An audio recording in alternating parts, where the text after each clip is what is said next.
Hello, welcome back to iKargos. In this video, we bring you logistics news for early July 2024. We will report on the future of container shipping via the Cape of Good Hope, labor negotiations on the U.S. East Coast, the Indian economy, and more. So let's get started. Reopening of the Suez Canal may take time.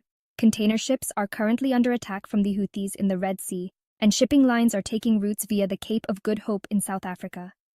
In this regard, Hapag-Lloyd indicated that the Suez Canal voyages will not resume anytime soon. The background to this Houthi attack in the Red Sea is the war between Israel and Palestine. The Houthis, a Yemeni armed faction reportedly backed by Iran, have been attacking Western merchant ships in the Red Sea in solidarity with Hamas, an Islamic organization that continues to fight Israel, as a protest against the Western-leaning Israeli attack on Gaza. As of June 10th, the UN Security Council adopted a resolution calling on both Israel and Hamas to agree and implement a US proposed ceasefire proposal in the Palestinian Gaza Strip. However, Israel and Hamas have been experiencing discrepancies over amendments to this ceasefire proposal, making it difficult to pass the ceasefire proposal. It is also unlikely that the Houthis will immediately stop attacking merchant ships in the Red Sea, even if a ceasefire plan is agreed.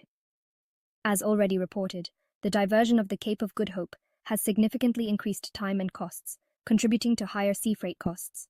Even if the Suez Canal becomes operational, there are strong indications that it will take some time for shipping lines that have shifted their routes via the Cape of Good Hope to return to Suez Canal operations and for normal operations to stabilize.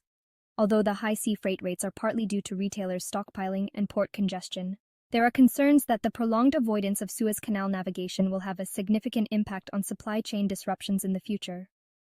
Labor management negotiations at North American East Coast ports to start in October 2024. Strikes will reportedly begin in North America's East Coast in October 2024, as collective agreements expire at the end of September 2024.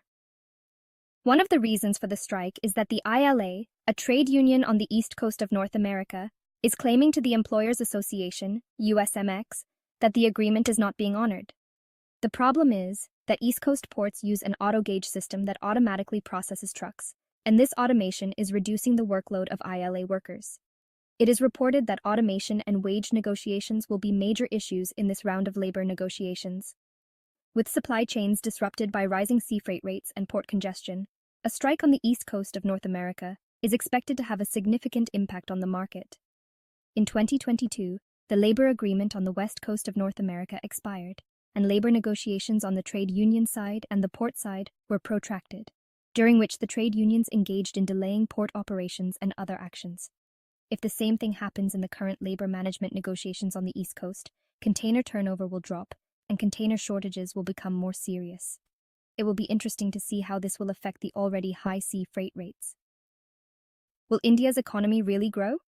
India's economy is growing at a high rate due to population growth. However, there are reported difficulties in following the trajectory of China, whose economy has similarly grown due to population growth.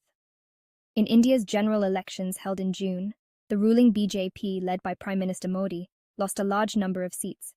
One reason given is that the Modi administration has not been able to successfully create jobs, and many of its citizens are not experiencing economic growth. Although the overall growth rate of the Indian economy is showing a high level, there is a wide divergence between the bright and dark side of the economy, depending on the industry.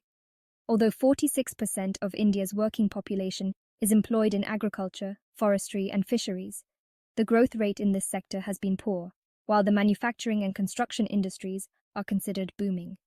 However, the percentage of people working in these industries is quite low, 12% in manufacturing and 13% in construction, meaning that only 25% of all workers in the two industries combined are working in booming industries.